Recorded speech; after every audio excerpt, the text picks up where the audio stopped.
కూడి వచ్చిన అందరికీ వందనాలు. సామెతలు 19వ అధ్యాయం 17వ వచనం వరకు ధ్యానించుకున్నాం. 17వ వచనంలో ఏం నేర్చుకున్నాం అండి? పేదలను కనికరించేవారుగా మనం ఉండాలి. ఎందుకంటే యేసుక్రీస్తు వారు ఆ రీతిగా ఉన్నారు కాబట్టి ఆయన పోలి జీవించేవారు ఉదార స్వభావం కలిగి ఉండాలి. అలా ఉన్నట్లయితే కనుక ఆయన దానికి సంబంధించిన బహుమానం మనకి ఇస్తాడు. అంతేనండి. ఆ ఉదార స్వభావం మనకి రావాలంటే ఎలాగొచ్చిద్ది? ఉపవాసం ఉంటే వచ్చిద్దా? 4-5 సార్లు జపం చేస్తే వచ్చిద్దా? మరి ఏం చేయాలి? అది ఎక్కడ దొరికిద్ది అసలు? అది వాక్యం అయిన దేవుని దగ్గర దొరికింది. కాబట్టి అది మనలో నుంచి రావాలి అని అంటే మొదటగా మన హృదయంలో అది ఉండాలి. వాక్యం అయిన దేవుడు మొదటగా మన హృదయంలో ఉన్నట్లయితే కనుక ఆ గుణ లక్షణం ఆయనలో మాత్రమే ఉండే ఆ గుణ లక్షణం మనలో నుంచి కూడా వచ్చింది అనమాట. అవునా? కాబట్టి ఆ రీతికి ఎవరైతే ఉండాలని ఆశపడుతున్నారో ఆయన లేకుండా అది వచ్చేది కాదు. కాబట్టి మనం ఎవరి దగ్గర ఆశ్రయించాలి? దేవుని దగ్గర ఆశ్రయించాలి. అది కొట్లో దొరికింది అనుకోండి, మనం ఏం చేస్తాం? కొట్టు దగ్గరికి వెళ్ళి నుంచుంటాం. అక్కడికి వెళ్ళి నుంచొని షాప్ దిగనే తెచ్చుకుంటాం. అది ఎక్కడ దొరికిద్దంట? ఆయన దగ్గర దొరికింది. కాబట్టి మనం ఎవరిని ఆశ్రయించాలంట? ఆయన్నే ఆశ్రయించాలన్నమాట. 18వ వచనం, శిక్షింపుము అయితే వాడు చావవలనని కోరవద్దు అని అంటే వాడిని బుద్ధి రావటం కోసం కొట్టాలి. వాడు చచ్చిపోవాలి, వీడు దాన్ని పనికిమాలిన పని చేశాడు, వీడు చచ్చిపోవాలని కొట్టబాకండి అనేది అర్థం కాదు. అర్థమవుతుందండి? వీడు ఇంత పని చేశాడు, ఇట్లాంటి పని చేశాడు, వీడికి బతకూడదని చెప్పి వాడిని చచ్చిపోవాలి వీడని చెప్పి కొట్టబాకండి అనేది అర్థం కాదు. కానీ ఇక్కడ ఏమంటున్నాడంటే డిసిప్లైన్ యువర్ చిల్డ్రన్. ఏది చేయాలి, ఏది చేయకూడదు. చేయకూడని పని ఒకవేళ చేసినప్పుడు తన ఆ పని ఇక మీదట చేయకుండా తగిన శిక్షణ తనకి ఇవ్వాలి. ఎందుకనంటే ఫర్ ఇన్ దట్ దాంట్లో దేర్ ఈజ్ హోప్ అని అంటున్నాడు. అలా కొట్టడం వలన ఏమొచ్చిందంట? దాంట్లో ఒక ఆశ వచ్చింది అని అంటున్నాడు. ఏంటి? Do not be A willing party to their death అని అంటున్నాడు. అర్థమవుతుందండి? ఎందుకనంటే అవసరమైనప్పుడు పిల్లల్ని శిక్షించకపోతే గనక, అవసరమైనప్పుడు శిక్షించకపోతే వాళ్ళు అలాగే ఉండి రేపు నిత్య నరకాగ్నికి వెళ్ళేవారుగా ఉంటారు. కాబట్టి ఇక్కడ క్లియర్ ఇంకో మాట ఏమని రాస్తుందంటే chasten the son while there is hope. ఇంకా మనకి అవకాశం ఉండగానే పిల్లోడిని శిక్షించాల్సిన ప్రదేశంలో శిక్షించాలి. అలా శిక్షించాలి అని అంటున్నాడు. And let not the soul spare for his crying అని అంటున్నాడు. పిల్లోడు చేయకూడదు, తప్పు చేస్తాడు. చేసినప్పుడు వాడికి అక్కడ శిక్షించలేదు అనుకోండి, వాడు మరలా ఆ తప్పుని చేస్తాడు. అది తప్పుని మనం ఎలా డిసైడ్ చేస్తాం?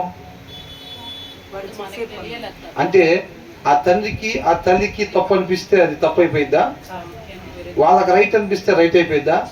మరి వాళ్ళు చేసింది తప్పు లేదా ఒప్పు అనేది మనం ఎలా డిసైడ్ చేస్తాం? వాక్యమే పరిమాణంగా పెట్టుకొని వాళ్ళు వాక్యానుసారంగా ఉన్నట్లయితే కనుక అది ఒప్పు, వాక్యానుసారంగా లేకపోయినట్లయితే అది తప్పు. కాబట్టి వాక్యానుసారంగా లేనప్పుడు మనం ఏం చేయాలంట?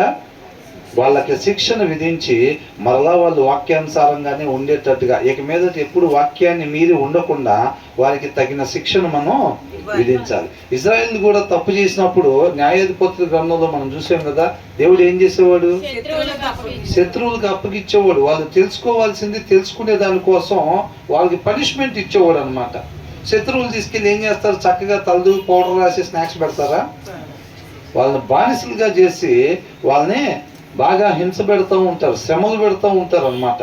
అప్పుడు వాళ్ళు తెలుసుకోవాల్సింది తెలుసుకుంటారు. మనం కూడా పిల్లల్ని శిక్షించినప్పుడు వాళ్ళు ఏమైంది?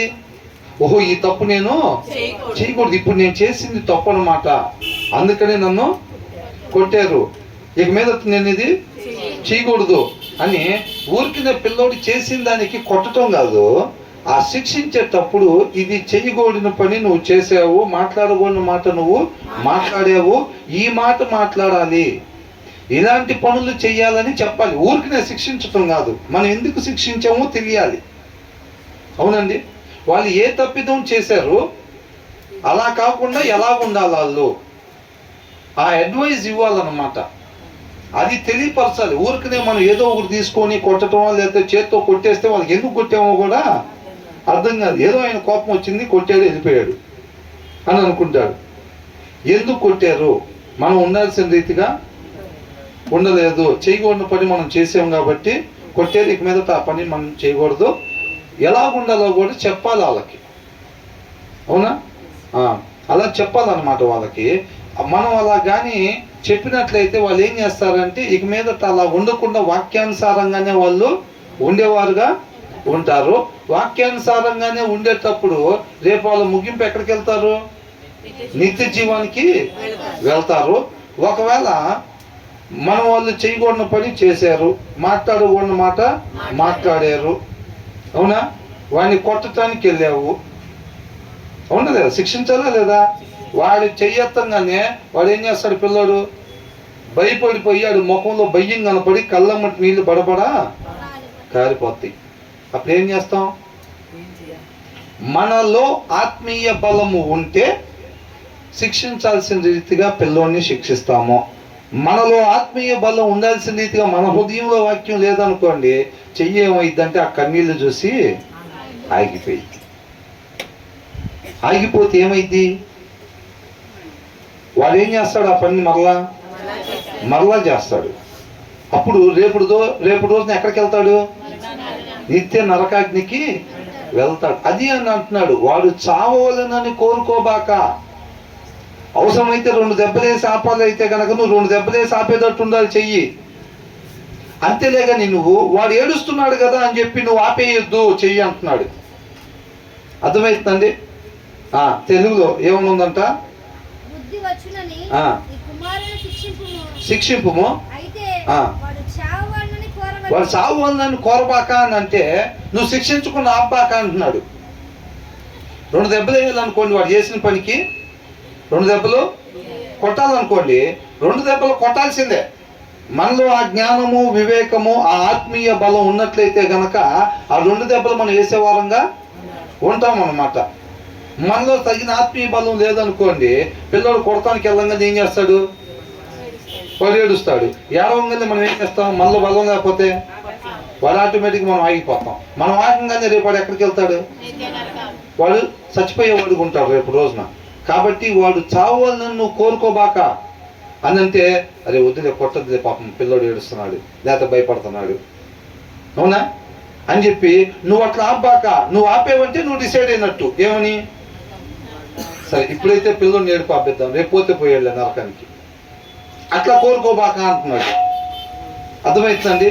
రేపు వెళ్తే వెళ్ళే కానీ నరకానికి, ఇప్పుడైతే వాడు ఏడుస్తుంటే మనం చూడలేము, ఇప్పుడు అని ఏడిపియొద్దు అని అట్లా డిసైడ్ అవ్వబాక అంటున్నాడు. ఎంతమందికి అర్థమైంది నేను చెప్పింది? అది కొడితే పిల్లోడు ఏడుస్తాడు. ఇప్పుడు వాడు పాప మాడు ఆల్రెడీ కొట్టకముందే ఏడుస్తున్నాడు, ఇంకో కొట్టేనంటే ఇంకా బాగా ఏడుస్తాడేమో. ఏ వద్దులే అని డిసైడ్ అయ్యి ఆగబాక అంటున్నాడు. నువ్వు అట్లా డిసైడ్ అయ్యి ఆగావంటే, మనం ఆగామంటే దాని అర్థం ఏంటి?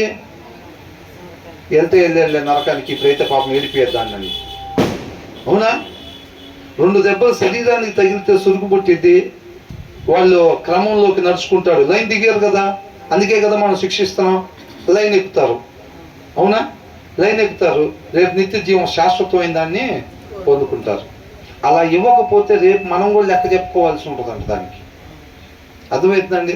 చాక్లెట్లు అడిగారు, బిస్కెట్లు అడిగారు, అయ్యి అడిగారు, ఇవి అడిగారు, తీసుకొచ్చి పెట్టి సరి చేయాల్సిన దగ్గర సరి చేయకపోతే రేపు మనం కూడా లెక్క. గర్భఫలం దేవుడిచ్చు బహుమానం, దాని గురించి లెక్క అడుగుతాడు రేపు రోజున. అర్థమవుతుందండి? ఊరికి లోక ప్రేమ చూపించి, ప్రభువా నా కష్ట జీతం ఓటీలు చేసి తీసుకొచ్చి వాళ్ళకి బిస్కెట్లు, హాలీలు ఒకటి పెడితే నేను 2 ప్యాకెట్లు పెట్టలేదా అని వేసేస్తాడా మార్కులు? బ్రహ్మాండంగా చేసే శబాష్ అంటాడా? నేను నీకు మాన్యువల్ ఇచ్చా కదా ఎట్లా పెంచాలో పిల్లల్ని, నీకు ఎట్లా పెంచాలో పిల్లల్ని నేను చెప్పా కదా దాంట్లో. నువ్వు అట్లా పెంచలేదుగా. నువ్వేదో కరెక్ట్ అనుకున్నావు, 2 బిస్కెట్లు ఇటు 4 బిర్యానీలు పెట్టడం అది కరెక్ట్ అని నువ్వు అనుకున్నావు, నీకు అనిపించింది చేసావు. అక్కడ నీకు కరెక్ట్ అనిపించింది చేసేవులే. కానీ నేను అక్కడ పలానాది కరెక్ట్ అని నేను నీకు ఆల్రెడీ చెప్పే కదా, వాక్యంలో పిల్లల్ని ఎలా పెంచాలి ఎలా ఉంచాలో చెప్పే కదా. నువ్వు దాని ప్రకారం కదా ఉండాల్సింది, దాని ప్రకారం కదా నువ్వు పిల్లల్ని పెంచాల్సింది. అట్లా కాకుండా నీ మైండ్లో ఒకటి, నీలో సరిగ్గా వాక్యం లేకపోవటం వల్ల ఏమైందని అంటే నువ్వు ఒకటి కరెక్ట్ అనుకుంటాను నువ్వు పెట్టుకొని దాని ప్రకారంగా పిల్లల్ని పెంచావు, దాని ప్రకారంగా పిల్లల్ని పెంచావు. రేపు వాడి నరకానికి పోవాలి. నువ్వు పిల్లల్ని సరిగ్గా పెంచలేదు కాబట్టి నీకు కూడా ఆ ప్లేస్లో మైనస్ మార్కులే పడతాయి అంతే. అది అంటున్నాడు క్లియర్గా. ఇక్కడ ఏమంటున్నారంటే chasten your son while there is a hope. అవకాశం ఉండగానే వాడికి ఇంకా శిక్షించి వాడిని సరి క్రమంలోకి పెట్టు, క్రమశిక్షణలో పెట్టు. అండ్ డు నాట్, ఇక్కడ ఏముందంటే and let not the soul spare అని అంటున్నాడు, వదిలిపెట్టబాక ఫర్ హిజ్ క్రయింగ్ అని రాశాడు. ఏంటంట వాడు ఏడుస్తున్నాడు కదా అని చెప్పి నువ్వు స్పేర్ చేయొద్దు, వాళ్ళని స్పేర్ చేసాయి అని అంటే వాళ్ళని వదిలిపెట్టు. వాళ్ళిద్దరిని స్పేర్ చేసి మిగతా వాళ్ళ సంగతి చూడనంటే వాళ్ళిద్దరిని వదిలిపెట్టని. అవునా? కాబట్టి ఏమంటున్నాడు, అవకాశం ఉండగానే while there is a hope, అవకాశం ఉండగానే నీ పిల్లోడిని శిక్షించి నువ్వు క్రమంలోకి నడిపించు. వాడు ఏడుస్తున్నాడు కదా అని చెప్పి నువ్వు జాలి తెలిసి వాడిని వదిలిపెట్టబాక అని అంటున్నాడు. అర్థమవుతుందండి? వాడు చావాలని కోరవద్దు నువ్వు అని అంటే సచ్చేదట్టు చచ్చిపోవాలి అని చెప్పి అట్టగొట్టబాక మామూలుగా గుట్టనేది దాని అర్థం కాదు. కానీ అవకాశం ఉంది, అవునా కదా? ఇంకా తీర్పు దినం రాలేదు కదా, మనం ఇంకా వెళ్ళిపోయే టైం మనకి రాలేదు కదా, అంటే ఇంకా టైం ఉంది కదా, మనకి అవకాశం ఉంది. కాబట్టి వాడిని ఏం చేస్తా, క్రమశిక్షణలో పెట్టి నువ్వు సరైన మార్గంలో నడిపించు. అలా కాకుండా వద్దు కొడితే పిల్లలు ఏడుస్తారు, అమ్మాయి బాధపడిద్ది, అమ్మాయి బాధపడిద్దని అబ్బాయి ఏడుస్తాడని చెప్పి నువ్వు వదిలిపెట్టబాక. నువ్వు వదిలిపెట్టడం అంటే నీ హృదయంలో నువ్వు డిసైడ్ అయినట్టు. క్లియర్గా రాశాడు ఇక్కడ ఏమని, do not set your heart and putting him to death అని అంటున్నాడు. సెట్ యువర్ హార్ట్, హృదయంలో నువ్వు అట్లా డిసైడ్ అవ్వబాక. రేపు వెళ్తే వెళ్ళే నరకానికి, ఇప్పుడైతే పిల్లల్ని ఏడిపియొద్దు అని అలా నీ హృదయంలో నువ్వు డిసైడ్ అవ్వబాక అంటున్నాడు. అర్థమైందని అసలు ఎంత యాక్యురేట్ ల్యాబ్స్ అని ఇక్కడ ఒకటి పెట్టారు.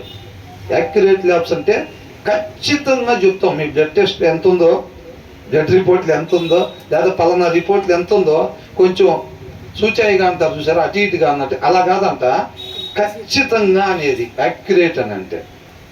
అర్థమవుతుందండి? వాక్యం చూసారా ఎట్లా చెప్తున్నాడు వాక్యమైన దేవుడు. నువ్వు అన్ని 2 దెబ్బలు కొట్టాలా, 3 దెబ్బలు కొట్టాలా, లేదంటే గదిని వదిలిపెట్టాలా. ఆ పరిస్థితుల్లో ఒక్కొక్క దానికి ఎట్లా, ప్రతిదానికి దెబ్బ వేయాల్సిన పని ఏమీ లేదు. ఒక్కొక్కసారి ఆ పనిని బట్టి, ఆ డోసును బట్టి, అవునా కదా? ప్రతిదానికి వెళ్ళంగానే ఇంజక్షన్ చేస్తారా డాక్టర్లో? ఆ ఇంజక్షన్ డాక్టర్ గారు ఇంజక్షన్ చేయలేదంటే అవసరం లేదండి, అది మాకు ట్యాబ్లెట్కి తగ్గిపోద్ది అని అంటారు. పరిస్థితి తీవ్రతను బట్టి ఇంజక్షన్ చేస్తారు. ఆ ఇంజక్షన్ చేయండి, ఇక్కడ నుంచి ఇక్కడ దాకా పగిలిపోయిందని అంటే ఇంజక్షన్తో సరిపోదండి, దానికి కుట్లు వేయాలి అని అంటాడు. లోపల ఏదో డ్యామేజ్ అయిపోయింది అనుకోండి, ఏమన్నా బయట 4 కుట్లు వేయండి సరిపోద్దా? ఏమైనా కుట్లు కాదు, లోపల సర్జరీ చేయాలని అంటాడు. తీవ్రతను బట్టి అనమాట. కాబట్టి మనం కూడా అక్కడ పరిస్థితిని బట్టి ఒకవేళ గద్దించాలా, లేకపోతే ఒక దెబ్బ వేయాలా, లేకపోతే 5 దెబ్బలు కొట్టాలా, ఎలాంటి పనిష్మెంట్ ఇవ్వాలి, ఎంతవరకు ఇవ్వాలో ప్రతిదీ కూడా స్పష్టంగా రాస్తున్నాడు. మనకి జ్ఞాన వివేకాలు తల్లిదండ్రులకు ఉన్నట్లయితే కనుక ఆ విషయం మనకి తెలిసిద్ది అనమాట. అది మనకి సత్యం అనిపించిందా లేదా, వాడు చేసింది తప్పు అనిపించింది, డాడీ నేనేం చేశాను ఇప్పుడు నన్ను కొడుతున్నావు అని అంటే మనం చెప్పగలిగేటట్టు ఉండాలి పిల్లోడికి. అదే నాన్న వాక్యంలో ఇలాగా ఉంది, ఒక మనిషి ఇలా ఉండాలని ఉంది, నువ్వు అలా చేసావు. ఒక మనిషి ఉండకూడని రీతిగా నువ్వు చేసావు. మనిషి మాట్లాడకూడని మాట నువ్వు మాట్లాడేవు. మనిషి ఇలా మాట్లాడాలని రాస్తుంది ఇక్కడ, అలా మాట్లాడగలగాలి పిల్లలతో, అప్పుడు వాడికి అర్థమైద్ది అనమాట. కాబట్టి ఇంకా అవకాశం ఉండగానే పిల్లడు ఏం చేస్తాడు, సరి చేసుకుంటాడు. ఓహో నేను అలాగా చేయకూడదు, అందుకు పిల్లల్ని శిక్షించాలి అంతే. మన వాక్యం చదవట్లేదు అనుకోండి, మనం ఏదో తప్పు ఒప్పులు అనుకుంటాం, మన చిరాకులను బట్టి కూడా పిల్లల్ని కొట్టే పరిస్థితి ఉంటుంది అన్నమాట. అలా కాకుండా మనం చక్కగా ఫస్ట్ మనం ఆయనగా తెలుసుకోవాలి. అంటే ఎలా ఉండాలి, వాక్యం చక్కగా బాగా తల్లిదండ్రులు బాగా చదవాలండి, వాక్యం బాగా చదవాలి. అర్థమవుతుందండి? ఎంత కాంతివంతంగా ఎలగాలి అని అంటే అంతగా వాక్యం మనలో ఉండాలి. అప్పుడు మనం, అది మన పిల్లలే కావచ్చు, దేవుడి కృపను బట్టి దేవుడు మనం ఇంకొక దగ్గరికి నడిపిస్తే అక్కడైనా సరే మనం చక్కగా ఉన్నది ఉన్నట్టుగా మనం క్లారిటీగా వాళ్ళకి చెప్పగలుగుతాం అన్నమాట. అవునా? కాబట్టి మన వాక్యాన్ని చక్కగా చదివినట్టయితే ఇంకా మనకి అవకాశం ఉంది. కాబట్టి పిల్లల్ని మనం సరి చేసుకొని సరైన మార్గంలో మనం నడిపించే వారంగా ఉండాలి. ఎప్పుడైతే పిల్లలకు మనం అట్లా నేర్పిస్తామో రేపు మనం ఉన్నా లేకపోయినా వాడు చక్కగా ఆ విధానంలో ముందుకి సాగుతూ ఉంటాడు. అదే మనం వాళ్ళకి ఇచ్చే ఆస్తి. మనం నీతిగా నిజాయితీగా వాక్యాన్ని అనుసరిస్తా జీవిస్తా వాళ్ళ ముందు మన జీవితాన్ని ఒక మాదిరిగా కనపరిచి ఆ ఆస్తిని తర్వాత మనం వాళ్ళ పిల్లలకి ఇవ్వాలన్నమాట. డాబాలు పొలాలు ఇచ్చి వాళ్ళు చచ్చిపోయిన తర్వాత 2 నెలల్లో మొత్తం పోయిన వాళ్ళు లేరా? ఏం పర్వాలేదు, పిల్లలకి నేను చివరి దాకా సరిపడా ఆస్తి నేను ఇచ్చానంటే ఎవరో ఒకరు మోసం చేసి మొత్తం 2 నెలల్లో పోదా? పోయితే లేదా? అవన్నీ జరిగే పనులు ఏం కాదు, అవన్నీ ఆయనకి అప్పగించటమే. కాబట్టి మనం చేయాల్సిన పని ఏదో మనం చెయ్యాలన్నమాట. అట్లాగా అబ్రహాము, ఇస్సాకు, యాకోబుల వలె అని అంటున్నాడు. మనం కూడా అవునా కదా? మన పేరు, మన పిల్లల పేరు, వాళ్ళ పిల్లల పేరు చెప్పగలిగేటట్టు ఉండాలి. మంచి మాదిరికి అరే వాళ్ళ తాతలాగా, వాళ్ళ నాన్నలాగా, వాళ్ళ అబ్బాయిలాగా మనం కూడా అట్లా ఉండాలిరా అనేటట్టుగా ఒక మంచి మాదిరి, మంచి సాక్ష్యాన్ని కలిగి, మంచి మాదిరి అంటే వాక్యాన్ని అనుసరిస్తా ఒక మంచి మాదిరిని మనం తర్వాత వాళ్ళకి కనపరిచి వాళ్ళకి మనం ఇచ్చే ఆస్తిగా అది ఉండాలన్నమాట. తర్వాత ఏమంటున్నారు? మహాకోపి అగువాడు. కొంతమంది ఏం చేస్తాడు? షార్ట్ టెంపర్ ఉంటారు అనమాట. అవునా? ఆ షార్ట్ టెంపర్ ఉన్నాడు అంటేనే దాని అర్థం ఏంటి? ఆయనలో వాక్యం అయి ఉన్న దేవుడు లేడు అని, సరిపడదట్టుగా లేడు. ఏదో జస్ట్ వాగ్దానాలు వరకు చూసుకుంటున్నాడు. లేకపోతే మొబైల్స్లో ఇప్పుడు బాగా తరచుగా జరుగుతుంది. నిన్న నాకు తెలిసిన ఒక మినిమం ఒక 7 నుంచి 9 7, 8, 9 ఆశీర్వాదాలు స్టేటస్లో పెట్టేసింది. సరే ఒకసారి నేను జనరల్గా చూడను, ఏదో ఏం పెట్టారు అని చెప్పి ఒకసారి నొక్కితే ఆశీర్వాదాలు. సరే ఇంకొకటి మళ్ళీ ఒక 7, 8 ఉన్నాయి, నొక్కితే అన్ని ఆశీర్వాదాలే. వాటిలో ఏదైనా సరే ఏం చేస్తే వచ్చిద్దో అక్కడ ఒకదానికి కూడా లేదు. సరే నేను టిఫిన్ చేస్తా చూసే కదా, ఇంకా ఫోన్ చేశాను, చాలా రోజులు అవుతుంది అని ఫోన్ చేసి బాగున్నారని. బాగున్నాను. ఇంకా ఆమె కూడా ఇట్లా చెప్పింది, ఇక వాక్యాలు పెట్టారండి ఇట్లాగనంటే అవునండి ఇట్లా పెడదాం మంచిదండి, వాక్యాలు పెట్టడం మంచిది, కానీ మీరు పెట్టిన దాంట్లో అవన్నింటిలో ఒకటన్నా రావాలంటే ఏం చేయాలో దాంట్లో లేదండి అక్కడ అని చెప్పారు. ఆమెకు ప్రశ్న మొదలైంది, నిజంగానే కదా అవన్నీ మరి అవి రావాలని ఏం చేయాలి? ఇంకా ఆమెకి జస్ట్ ఒక మాట మాట్లాడి పెట్టేద్దాం అనుకుంటే అది జస్ట్ 10 నిమిషాలు, పావు గంట ఎక్స్టెన్షన్ వెళ్ళింది మ్యాటర్ మొత్తం. కరెక్టేనండి. ఆమె చివరిలో చెప్తుంది, ఇలాగ తెలియపరిచే వాళ్ళని దేవుడు నాకు దయచేయటం నాకు ఎంత ఆనందంగా ఉందని చెప్పింది. నేను అంత దూరం నేనేమి ఊహించుకోలేదు. జస్ట్ ఒక మాట చెప్పాలి, ఆమెకి ఆ ఇంటెన్షన్ ఉంది, చెయ్యాలి, మనం పరిచర్య చేయాలి, దేవుని గురించి చెప్పాలి. ఏ రకరకాల స్టేటస్లో పెట్టుకుంటున్నారు. ఆమెకు అట్లేం కాకుండా దేవుని గురించిన వార్త పెట్టాలనే ఇంటెన్షన్ ఉంది.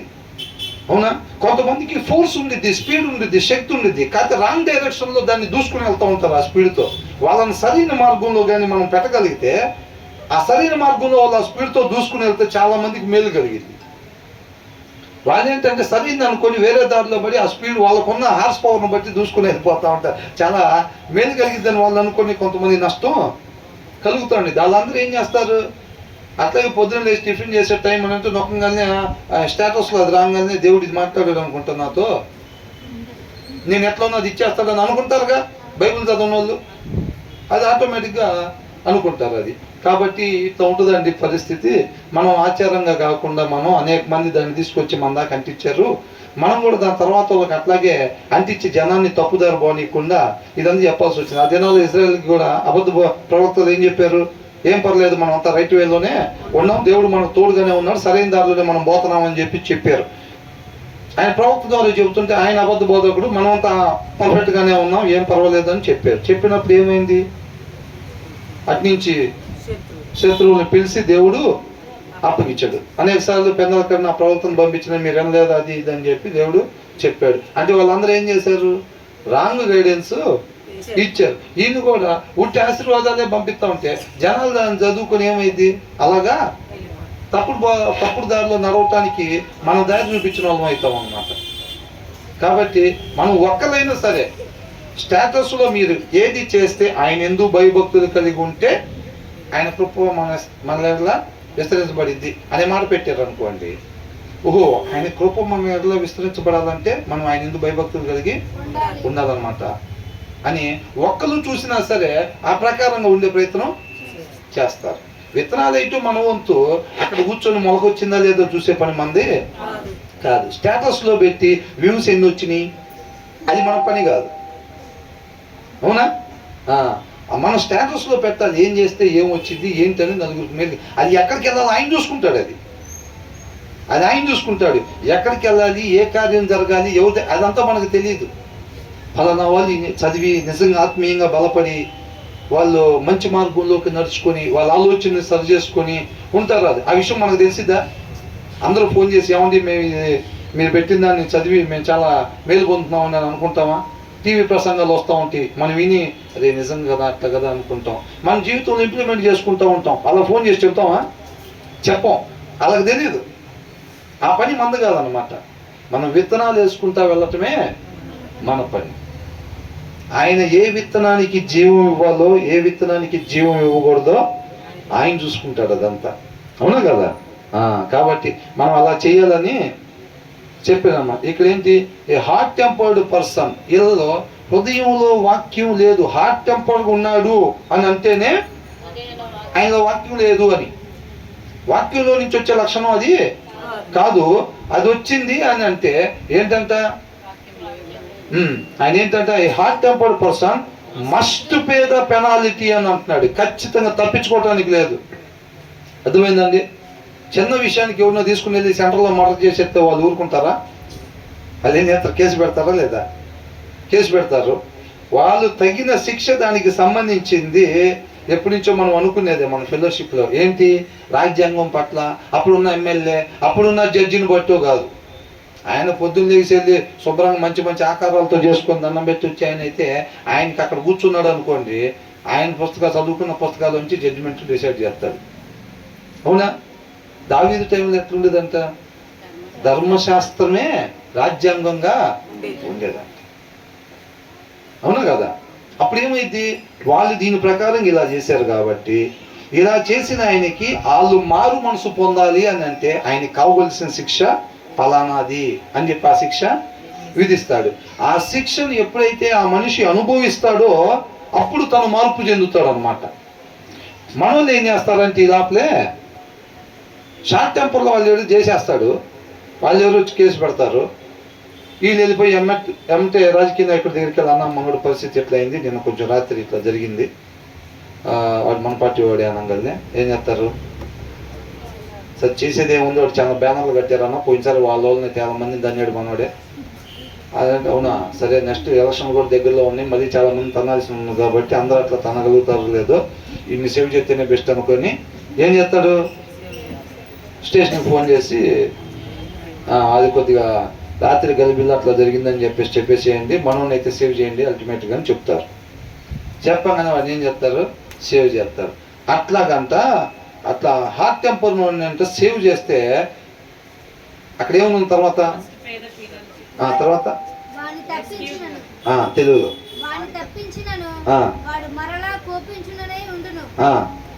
చూసారంట. ఏం చేస్తాడంట, మనం కానీ ఆయన అనుభవించాల్సిన శిక్ష అనుభవించకుండా ఎవడన్నా సేవ్ చేస్తే అది ఏం చేస్తాడంటే మళ్ళీ తర్వాత రోజు ఒక కోట వేసినప్పుడు కత్తి జోలో పెట్టుకొని మళ్ళీ వెళ్తాడు. అట్లా కాకుండా ఒకవేళ లాఠీ కోటింగ్ ఒక పావు గంట సేపు ఇవ్వాలనుకోండి, అకార్డింగ్ టు ద బైబుల్ నేను చెప్పేది మామూలుగా అనుకోండి, ఎవరు ఆపకుండా శిక్ష పడేటట్టుగా చేశారంటే ఆయన తాగడు. తర్వాత ఒకవేళ తాగిన కత్తి జోలు మాత్రం వాడు. ఆ మార్పు ఆ పనిష్మెంట్ తెచ్చిద్ది అనమాట. అర్థమవుతుందండి? మనం ఏం చేస్తాం, అదే తమ్ముడు ఇట్లా పోయి తాగి వాళ్ళ మీద గొడవ పడ్డాడంట, మనం పోయి సర్ది చెప్పామంటాం.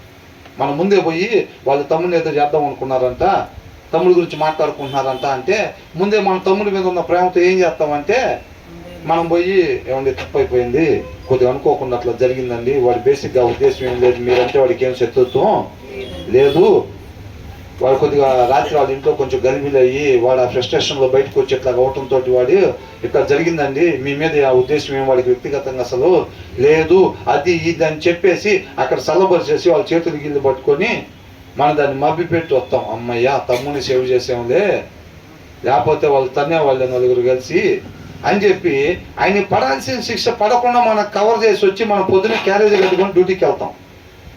మళ్ళీ సాయంత్రం ఒక న్యూస్, అది ఇంటి పక్కన ఉంది అన్నాడంట. అర్థమవుతుందండి ఎందుకు తిన్నాడు?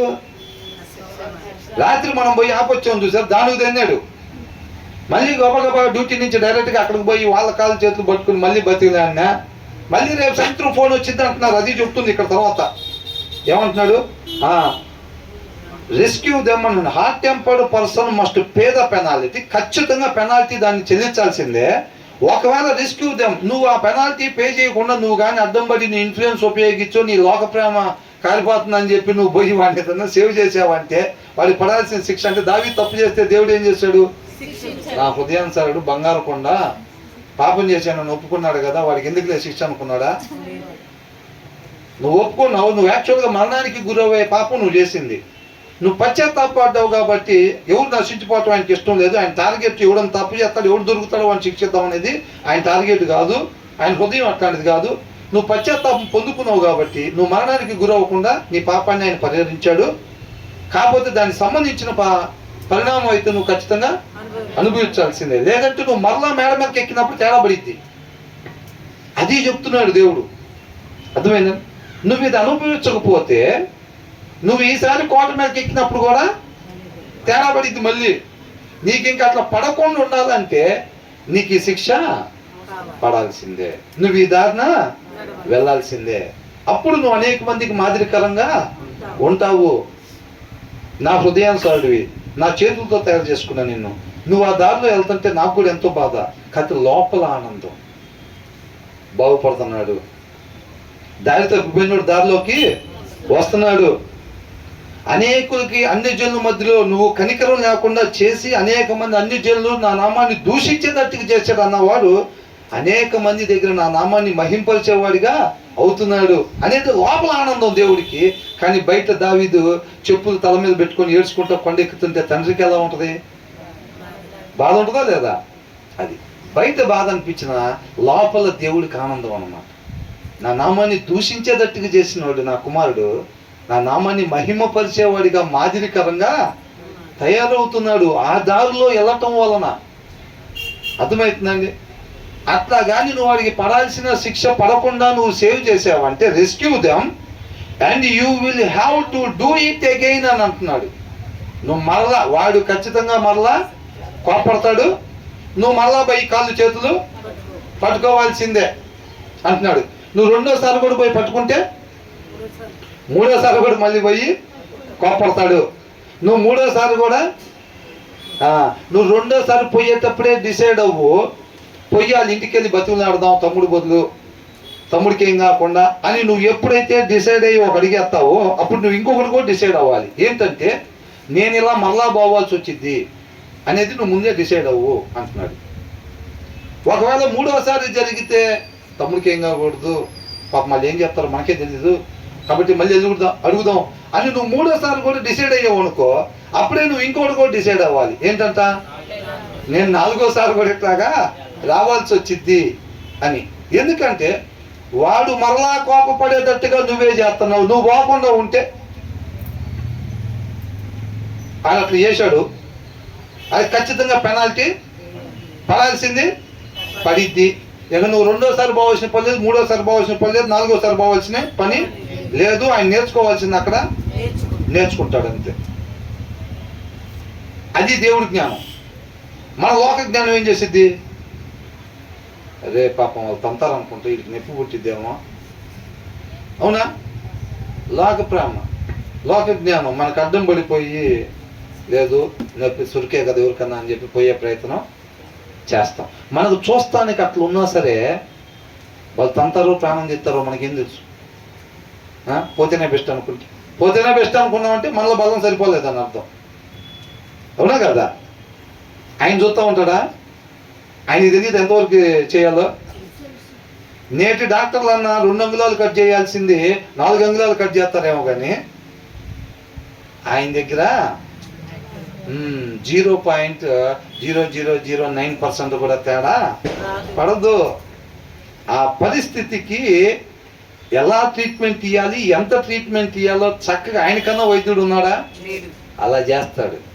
నువ్వు ఇక్కడ మోకరించి ప్రార్థన చేసి, ప్రభువా నీ పాదాల చెంత పరిస్థితిని పెడుతున్నాను, ఆయన పరమ వైద్యుడా నువ్వే బాగు చెయ్యి అని అనుకుంటే శాశ్వతంగా తమ్ముడిని సంపాదించుకోగలుగుతాం. ప్రార్థన చేయకుండా మనం పోయి వాళ్ళ కాళ్ళ మీద పడ్డాం అనుకోండి, ఏమైంది? పూట దాటిద్దిలే కానీ వ్యాధి ముదిరిద్ది. ఏమైందంట? వ్యాధి ముదిరిద్ది అనమాట. దాంట్లో క్లియర్గా రాశారు. ఇక్కడ ఏమని ఉందంటే, any angry man receives injury and as much as he brings in by his care it increases అని అంటున్నాడు. ఇంకోటి, the more he is hostile, అంటే తను ఎంతగా కోపపడుతున్నాడో, తను ఎంతగా అట్లాగా చెలరేగుతున్నాడో, వాక్యం లేని తన గుణం ఏదైతే ఉందో, ఆ కోపిష్టి గుణం ఉంది చూసారా, వాక్యం లేకపోవటం వల్లే వచ్చేది. అది వాక్యం లేకపోవటం వల్ల తన లోపల ఉన్న గుణం ఎట్లాగైతే రెచ్చిపోతున్నాడో, దాంతో ఎంతగా రెచ్చిపోతే అంతగా ఏమంటున్నాడు అంటే, the more he is hostile, ఎంతగా క్రూరంగా ఇంకా బిహేవ్ చేస్తున్నాడు, తను రోజు రోజుకి ఇది పెట్టలేకపోతున్నాడు రా అంటారు చూసారా. అట్లా తను ఎంతగా ప్రవర్తిస్తున్నాడో, the more he increases his burden అని అంటున్నాడు. అర్థమవుతుందండి? పెనాల్టీ అన్నారు చూసారా. పెనాల్టీ ఎలా ఉంటుంది? మొన్న మా సిస్టర్ ఫోన్ చేసి ఫీజు కట్టాలి, లాస్ట్ డేట్ 19వ తారీఖు అంట, 19వ తారీఖు కల్లే కట్టకపోతే 19 దాటితే 1000 రూపాయలు ఎక్స్ట్రా కట్టాలంట అని అన్నారు. 25వ తారీఖు దాటితే 2000 ఎక్స్ట్రా కట్టాలంట అన్నారు. 30వ తారీఖు దాటిందంటే 3000 ఎక్స్ట్రా కట్టాలంట అని చెప్పారంట. పెనాల్టీ ఏమవుతుంది? పెరుగుతుంది పెనాల్టీ. ఇక్కడ ఈయన కూడా ఎంతగా ఆయన పెట్టలేకపోతా ఉంటే ఆయన కట్టాల్సిన పెనాల్టీ అంతా అయిద్ది అనమాట. 2 దెబ్బలతో పోయేది, ఫస్ట్ డిగ్రీ పోలీస్ కోటింగ్తో పోయేది కాస్త 3rd డిగ్రీ దాకా పోయిద్ది వ్యవహారం. అర్థమైందండి? 3rd డిగ్రీ దాకా పోయిద్దంట పెనాల్టీ. దేవుడు కూడా అందుకని ఏం చేస్తాడంటే ఫస్ట్ సారి హెచ్చరిస్తాడు. కాదని అనుకుంటే వినకపోతే ఏ వాడికి వెళ్ళిద్దంట? జనరల్ వాడి. డైరెక్ట్ ఐసీయూకి పంపిడు. ఆయన కనికరం కలిగినోడు, మనకన్నా ప్రేమగా వాత్సల్యం కలిగినోడు. ఆయన డైరెక్ట్గా ఐసీయూకి పంపుడు, జనరల్ వాడి దగ్గరికి పంపిస్తాడు. జనరల్ వాడి దగ్గర మనం సరి చేసుకోలేదు అనుకోండి, ఏమైందంట, మళ్ళీ జనరల్ వాడి నుంచి వచ్చి బైబిల్ పక్కన పెట్టుకుంటాం, జనరల్గా ప్రార్థన చేసుకుంటాం, పక్క మంచం వాళ్ళకి సువార్త బైబిల్ చదువుకోమ్మా, నేను కూడా చదువుకునే ఇక్కడ చేరుకున్నాను అని చెప్తారు. తర్వాత ఇంటికి వెళ్ళగానే అమ్మాయి బైబిల్ తీసి అల్మార్లో పెట్టంటారు. అంతే సంగతులు. మళ్ళీ ఐసీయూలోకి వెళ్ళేటప్పుడు బైబిల్ ఇటీయమ్మా కొద్దిగా అంటారు. అంబులెన్స్ వచ్చింది, అంబులెన్స్లోకి ఎక్కించేటప్పుడు దుప్పటి తీసుకున్నావా, కండ తీసుకున్నావా, అమ్మ బైబిల్ తీసుకోమ్మా, అప్పుడే గుర్తొచ్చేది. మళ్ళీ ఆ బైబిల్ తీసుకొని మళ్ళీ పెట్టుకుని వెళ్తారు. ఐసీయూ దగ్గర అయితే ఓకే, లేకపోతే పడుకున్నప్పుడు బాక్సులు తీసుకురావటం, టెంట్లు వేసే కలవలు దర్శనాలు లాంటి వచ్చే పరిస్థితి ఉండింది. అదే మరి అంటున్నాడు, ఇంక్రీజ్ అయిద్దండి. అవునా? మా ఇంటి ఓనర్ గారికి మొన్న 4 రోజుల క్రితం కుక్క కలిసింది. ఆయన ఇంజక్షన్ చేయించుకుని వద్దులేండి అదే తగ్గిపోయిద్ది అని అంటున్నాడు. ఆయనకు ఆల్రెడీ ఫుల్ షుగర్ ఉంది. పోయి చేయించుకోవాలా లేదా? ఎంతమంది చెప్తుంటే మేము మొన్న ఎప్పుడైతే పిల్లలు మౌనిక చెప్తే నేను అడిగాను, చేయించుకున్నారని. ఏం పర్లేదండి 3 రోజులు అవుతుంది అన్నాడు. అబ్బో 3 రోజులు అవుతుందా? పొద్దున మధ్యాహ్నం కూడా కాదా, 3 రోజులు అవుతుందని అంటున్నాడు. షుగర్ ఉంది ఆయనకి, ఏం బాగా పెద్ద వయసు అయినా, రండి నేను తీసుకెళ్తాను అది ఇది అంటే, వద్దులేండి అదే తగ్గిపోయింది అన్నాడు. నేను 2 అడుగులు ఇంకనే ఒక ఆయన వాకింగ్ చేస్తే ఎదురయ్యాడు. నేను అన్న మాట విన్నాడు. 3 రోజులు నేను చెప్తున్నాను అదే మాట వింటలేదు ఆయన అన్నాడు. అవునా? రేపు రోజున ఏమైంది? అక్కడ దాకా కాదు తీసేయాల్సి వచ్చింది. అవునా కదా? కాబట్టి దేవుడు హెచ్చరించినప్పుడే మనం ఏం చేయాలి? దాన్ని సరి చేసుకోకపోతే చాలా కష్టం. నెక్స్ట్ కొద్దిగా ఇంజక్షన్ చేసే పరిస్థితికి వెళ్ళేది, తర్వాత కుట్లు వేసే పరిస్థితి, కుదరకపోతే సర్జరీలు చేసే పరిస్థితి, స్టంట్లు కూడా వేసేదాకా అయిద్ది. వదిలిపెట్టుకోడు కదా. దేవుడు వదిలిపెట్టడు, చివరి దాకా ప్రేమించేవాడుగానే ఉంటాడు, చివరి దాకా. అది ఖచ్చితంగా ఒక లిమిట్ అనేది ఉండేది కదా. ఆయన ఇచ్చే టైం ఎవరు, ఆయన ఇచ్చే టైము ఎవరు. ఆయన కృపను సద్వినియోగం చేసుకోవాలే కానీ లైసెన్స్గా భావించుకోవాలి. నిన్న బైబిల్ చదవలేదు, ఏం కాలేదుగా మనకి. నిన్న ప్రార్థన చదవలేదే, ఏం పాపంలో పడిపోలేదే, నేను దావీదులాగా బాగానే ఉన్నాగా. నువ్వు నిన్న చదవకపోయినా నీకేం కాపాడటం ఆయన కృప. దాన్ని నువ్వు లైసెన్స్గా భావించుకొని ఇవాళ కూడా చదవలేదు అనుకో, రేపు తేడా పడిద్ది, తేడా పడిద్ది. కాబట్టి దాన్ని ఆయన కృపను మనం సద్వినియోగం చేసుకోవాలన్నమాట. అర్థమవుతుందండి. కాబట్టి మనం అది చాలా జాగ్రత్త. ఈ జ్ఞానం రావాలంటే ఎట్లాగా? మరి తమ్ముడిని అలా చూసి అన్నలాగా మనం ఉండాలని అంటే మనలో ఫస్ట్ ఆ జ్ఞానం ఉండాలిగా, దేవుడి జ్ఞానం ఉండాలిగా. పిల్లల్ని ఆ రీతిగా తగిన స్థాయిలో చేసినప్పుడు మనం ఖచ్చితంగా పిల్లల పెంపకంలో వాడు తప్పు చేశాడు లేకపోతే ఒప్పు చేశాడు అనేది వాక్యాన్ని బట్టే మనం చూడాలి. ఆ వాక్యం మనలో లేదనుకోండి, వాడు చేసిన పని తప్పో ఒప్పో మనకు తెలియదు. ముందు మనం కొన్ని తప్పులు కొన్ని ఒప్పులని మనం పెట్టేసుకుంటాం. కొన్ని వాక్యం చదవని ఏం చేస్తారు, వాళ్ళు సొంతగా కొన్ని పెట్టుకుంటారు. వాళ్ళు అనుకునే దాంట్లో ఒప్పని చేస్తే వదిలిపెడతారు, తప్పని చేస్తే శిక్షించేవారుగా ఉంటారు. అట్లా కాదు, మన హృదయంలో వాక్యం సమృద్ధిగా ఉండాలి తల్లిదండ్రుల దగ్గర. అప్పుడు మనం ఇతరుల దగ్గర ఎలాగ ఉండాలో అలాగ మనం ఉండేవారంగా ఉంటాం. ఆ ప్లేసులో తమ్ముడు అనుకుంటాడు, ఈడ ఒక అన్నయ్యనా అసలు నాకు, నేనేదో రాత్రి తాగట్ట చేశాను అనుకో పొరపాటున, వాడేమో చచ్చిపోయాడేంది, వాడికి తెలిసే ఉంటుందిగా విషయం, పోయాలని బతికినాడొచ్చుగా అని వాళ్ళ తమ్ముడు అనుకుంటాడా లేదా? అనుకుంటాడు. నన్ను వెంబడించేటప్పుడు మీ అన్నదమ్ముల నుంచి దూరం అవుతావు, అవునా కదా? అత్తగోడల మధ్య కూడా రావచ్చు, నీ బంధువులు కూడా అదే అంటున్నాడు. ప్రభా నిన్ను వెంబడిస్తామని అంటే నక్కలకు బొరిలు ఉన్నాయేమో కానీ ఆకాశ పక్షులు గూళ్ళు ఉన్నాయేమో కానీ తలవాల్చుకుంటట్లేదు. నాకెవడు లేడు, నాకెవడు లేడు. ఎందుకు? నేను సత్యాన్ని అనుసరించేవాడిని. నన్ను వెంబడించావంటే నీకు కూడా ఎవడు ఉండవు. అది ఓకే అయితే వెంబడించానంట. మొన్న అదేగా ధ్యానించుకున్నాం. నాకు అందరు కావాలి, అందరు వాడిని నేను అని అనిపించుకోవాలంటే నువ్వు నన్నేం వెంబడించలేవు. నువ్వు ఎప్పుడైతే నన్ను వెంబడించాలనుకుంటావో ఈ లోకంలో ఉండే వాళ్ళు నేను అపార్థం చేసుకుంటారు. ఒక్కొక్కసారి ఇట్లాగే వాళ్ళు నన్ను అపార్థం చేసుకున్నారు, నన్ను తృణీకరించారు, నన్ను వెలివేశారు, నన్ను దూరం పెట్టారు. నన్ను వెంబడించాలని నువ్వు రూతులాగా డిసైడ్ అయ్యావంటే కనుక నువ్వు ఆ తీర్మానం తీసుకునేటప్పుడు ఇది కూడా డిసైడ్ అవ్వాలి. ఏమని? ఇక నాకు రాబోయే రోజుల్లో ఎవరు ఉండరు, ఇక నేను ఒక్కనే ఉంటా ఈయనతో పాటుగా. ఏంలాగా నేను కూడా ఒక్కనే ఈ వెనకాల పడి నయోమి వెనకాల రూతు పోయినట్టుగా ఇంకేసై వెనకాల నేను కూడా పోతాను. కాకపోతే వాళ్ళకి మంచి మాదిరిని కనబరుస్తా, వెనకాల అపార్థం చేసుకునే వాళ్ళకి మంచి మాదిరిని కనబరుస్తా. వాళ్ళు ఒకవేళ తండ్రి కానీ వాళ్ళని ఆకర్షించినట్టయితే వాళ్ళు కూడా కుమారుని దగ్గరికి వస్తారు. ఆ రోజు వాడు చేసింది కరెక్ట్, సత్యం, నేను కూడా అలాగా ఉండాలి. ఆ దినాన్ని వాడు పోయి వాళ్ళని కానీ అడుగుంటే నేను మరలా దాన్ని చేసుండేవాడిని, నేను అలాగే మిగిలిపోయేవాడిని, రేపు నిత్య నరకాగ్ని పోయేవాడిని. వాడు అందుకని చేయలే. ఆ రోజు తెలుసుకుంటారా లేదా? తెలుసుకుంటారు. తమ్ముడు దూరం పెడతారు. వాడు ఒక అన్నయ్యనా, వాడు బతికే ఉన్నాడు కదా, చచ్చిపోయాడా, నేదో తాగి పొరపాటునట్టు చేశాను అనుకో, వాడు పోయి వాళ్ళని బతికినాడు, వాళ్ళు నన్ను అనకుండా చేయొచ్చు కదా అని అనుకుంటాడు. వాడు అనుకుంటాడు వాడి మేలు, వాడి దగ్గర మంచి అనిపించుకోవాలని చెప్పి వాక్యాన్ని మీరు పోయి వాళ్ళ దగ్గర బతిలాడుకున్నాం అనుకోండి, తర్వాత రోజు ఇంకొకరిని అంటాడా లేదా? అంతే. పాస్టర్ గారు వాళ్ళు అందుకే చాలామంది ఏమంటారు, నేను సేవలోకి వచ్చానండి, తర్వాత మా ఇంట్లో వాళ్ళు ఎవరు నాతో మాట్లాడతాం ఆపేశారు, మా చుట్టాలు ఎవరు ఇళ్ళలో కూడా రానిట్లేదు అంటారు. ఎందుకని? అవునా కదా? ఆ పెళ్ళికి రాడు, పేరంటానికి రాడు, పుట్టినరోజుకి రాడు, దేనికి రాడు అసలు అని అంటాడు. రావటానికి కుదరొద్దు, అది మంగళవారం పెట్టుకుంటారు. బ్రదర్కి ఎట్లా కుదిరిద్ది? ఆదివారం జనాలు అందరూ వస్తారు, భోజనాలు గట్టిగా ఏర్పాటు చేసుకుని బాగా చేశారు అమ్మాయి పెళ్ళి అని కూర్చొని ఆదివారం పెడతారు. బ్రదర్ ఎవరు చూస్తేనేమో దగ్గర చుట్టాలు. ఏమైంది? బ్రదర్ ఫోన్ చేస్తే ఎత్తారు కాళ్ళు. ప్రేయర్ అయిపోయిన తర్వాత అరే వాళ్ళు ప్రేయర్కి వెళ్ళాలి, కనీసం పెళ్ళికి వెళ్ళలేదు కదా, ఫోన్ అన్న చేసి పలకరించి విషయం చెబుదామని బ్రదర్ ఫోన్ చేస్తే వాళ్ళు ఎత్తరు. వీళ్ళు ఫోన్ ఏంది మనం ఎత్తేది, అది ఏదో చెప్తామని చూస్తున్నాడు, ఆరోగ్యం బాగలేదు, అది ఏదో నిన్నదా బాగానే ఉన్నాడు అంటే మనకు తెలిసిన విషయమే కదా అని అనుకుంటారు. అది ఒకసారి కాదు, 2 సార్లు కాదు, తరచుగా జరుగుతూ ఉండిద్ది. ఇంకా ఒక్కోసారి హాస్పిటల్లో ఉన్నారు, వాళ్ళ తాలూకు ఎవరన్నా వెళ్ళలేని పరిస్థితి అయింది. అవునా కదా?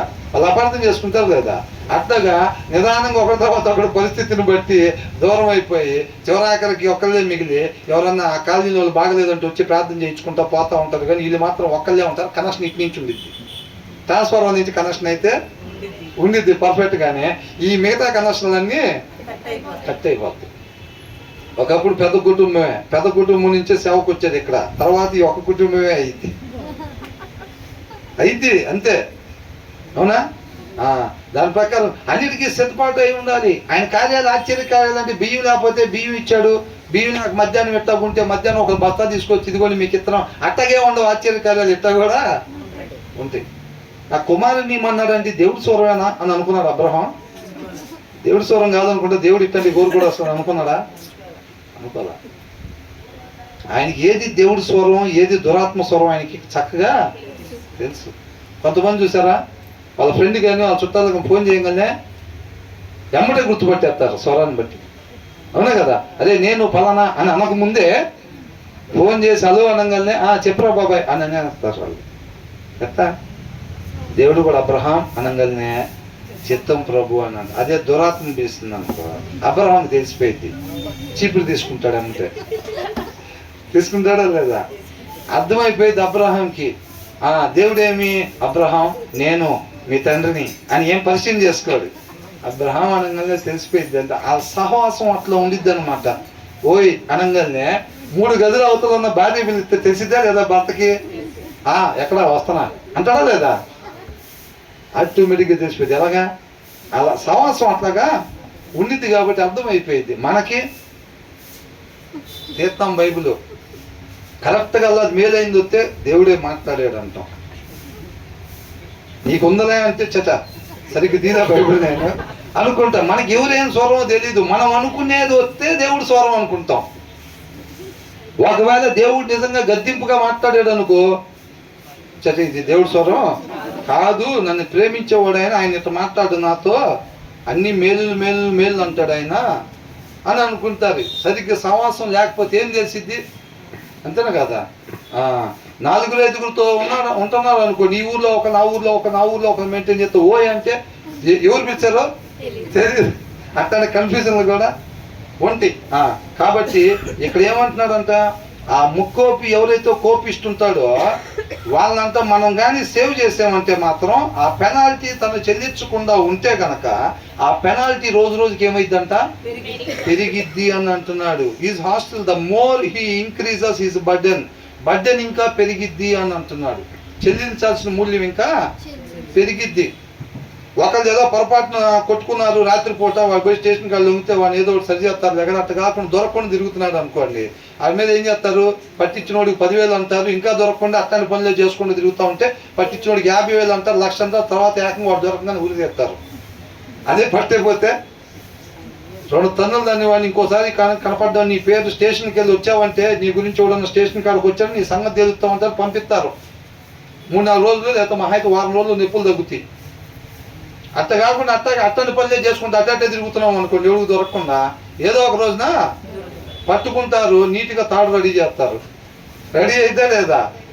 అట్లాగైంది పరిస్థితి. అది అన్నాడు. దీని నుంచి మనం ఏం నేర్చుకుంటున్నాం? ఇదంతా ఎందుకంట హాట్ టెంపర్డ్ పర్సన్ అని అంటున్నాడు. అర్థమవుతుందండి?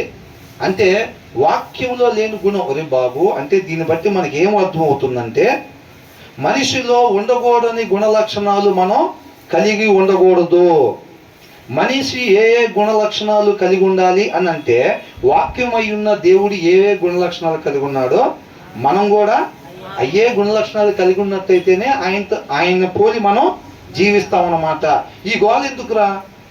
ఆయనలాగా డ్రైవింగ్ చేసేది మనకు చేత కాదని మనకు అర్థమవుతుంది కదా. ఆయనకే డ్రైవింగ్ సీట్ అప్పచేస్తే నో టెన్షన్స్, నో ఇష్యూస్. ఇంకా చక్కగా ఆయనే తీసుకునేది యుద్ధం చేసి జయాన్ని మనకు అప్పగిస్తాడని క్లియర్గా రాశారు. అవునా? ఆయనేనా నడిపేది, మేము నడపలేమా? ఏమనుకున్నారంట కోరహోళ్ళు? ఏమనుకున్నారు? నువ్వేనా దేవుడు అందరం తీసుకురాలేదా ఐగుప్తులోంచి బయటికి? మేము కూడా అందరం పిలుచుకున్న వాళ్ళమే, మేము కూడా దోపార్తలు తీసుకొని వస్తాం, మేము కూడా చేస్తాం, నువ్వే లీడర్వా, ఏంది క్రెడిట్ మొత్తం నీకే రావాలా అంటే సరే తీసుకురా దోపార్తలు. మోషే ఏమన్నాడు? ప్రార్థన చేసి ప్రభు అంటే నువ్వు కామ్గా ఉన్నాడు దోపార్తలు తీసుకున్నా అని రేపు దేవుడి సంగతి ఏందా అన్నాడు. అన్నాడా? తీసుకుని దేవుడి కాడ అనుకుంటే సరిపోయిద్దా? దేవుడి కాడ అనుకుంటే సరిపోదు. అది కాబట్టి ఏందంట, ఒకవేళ మనం అందుకనే అట్లాంటి గుణ లక్షణాలు మనలో లేకుండా జాగ్రత్త పడాలి. ఆ భయం ఉన్నప్పుడు ఏమైందంటే పౌలు గారి లాగా భయంతో వణుగుతో కొనసాగిస్తున్నా నా జీవితం అన్నాడు. మనం కూడా భయంతో వణుగుతో ఉండాలనంటే మనం కూడా ఏం చేయాలంటే వాక్యం అయిన దేవుడిని మన హృదయంలో ఎనీ టైం పెట్టుకోవాలి. ట్యాప్కి ఏం చేయాలి, ఆ డ్రైవింగ్ సీట్ తీసి ప్రభువా ఉన్నావుగా అమ్మయ్య అనుకుంటా ఉండాలి. చెక్ చేసుకోకపోతే దావీదు ఏమనుకున్నాడు, ఉన్నాడులే దేవుడు ఉన్నాడు డ్రైవింగ్ సీట్లో అని అనుకున్నాడు. చెక్ చేసుకోవాలా. తీరా చూస్తే ఆయన ఎప్పుడూ లేడు, ఆ సీట్లో ఏనే ఉండి నడుపుతున్నాడు ఎప్పటి నుంచో.